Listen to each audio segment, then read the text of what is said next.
వర్షపు డ్రైనేజీ నీరుతో తాము ఇబ్బందులు పడుతున్నామని ఎల్బీ నగర్లోని మన్సూరాబాద్ రోడ్డుపై స్థానికులు ఆందోళన చేపట్టారు. కాలనీలో పారుతున్న డ్రైనేజీ సమస్యను శాశ్వతంగా పరిష్కరించాలని, వర్షపు నీటి బ్యాగ్స్ డ్రైన్లో డ్రైనేజీ నీరు, కెమికల్ వ్యర్థాలు కలిపేయడం ఆపేయాలని వారు డిమాండ్ చేశారు. వేసవిలోనే పరిస్థితి దారుణంగా ఉంటే వర్షాకాలం ఈ సమస్య తీవ్రంగా మారనుందని వారు ఆవేదన వ్యక్తం చేశారు. సంబంధిత అధికారులు చొరవ చూపి ఈ సమస్యను పరిష్కరించాలని వారు కోరుతున్నారు.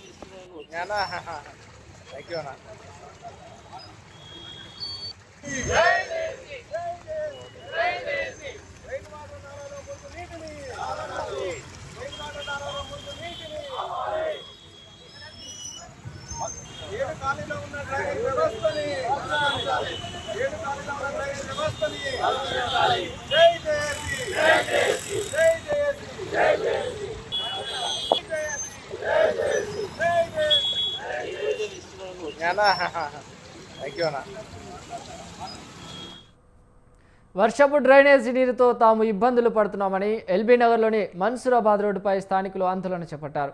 కాలనీలో పారుతున్న డ్రైనేజీ సమస్యను శాశ్వతంగా పరిష్కరించాలని, వర్షపు నీటి బ్యాగ్స్ డ్రైన్లో డ్రైనేజీ నీరు, కెమికల్ వ్యర్థాలు కలపడం ఆపేయాలని వారు డిమాండ్ చేశారు. వేసవిలోనే పరిస్థితి ఇంత దారుణంగా ఉంటే వర్షాకాలం ఈ సమస్య తీవ్రంగా మారనుందని వారు ఆవేదన వ్యక్తం చేశారు. సంబంధిత అధికారులు చొరవ చూపి ఈ సమస్యను వెంటనే పరిష్కరించాలని వారు కోరుతున్నారు. కాలనీలో వచ్చి 20 సంవత్సరాలు అవుతుంది.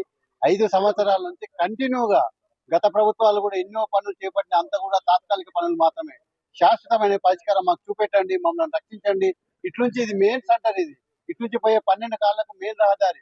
పిల్లలు అందరూ కూడా అనారోగ్య పాలవుతున్నారు, మేము అనారోగ్య పాలవుతున్నాం. ఈ పక్క ఇల్లు అయితే ఖాళీ చేసే పరిస్థితి మాకు ఏర్పడ్డది. ఈ దురావస్థ నుంచి మమ్మల్ని అందరినీ కాపాడాలని పాలకులకు, అధికారులకు అందరికి విజ్ఞప్తి చేస్తున్నాము.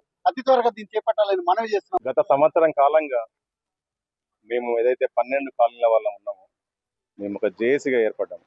దేని గురించి అంటే ఆటో నగర్ నుంచి, జడ్జెస్ కాలనీ నుంచి, సహారా ఒక కార్నర్ నుంచి వచ్చి ఏదైతే రెయిన్ వాటర్ నాలా ఉందో, ఓపెన్ నాలా ఉందో, దాన్ని బాక్స్ డ్రైన్గా చేశారు.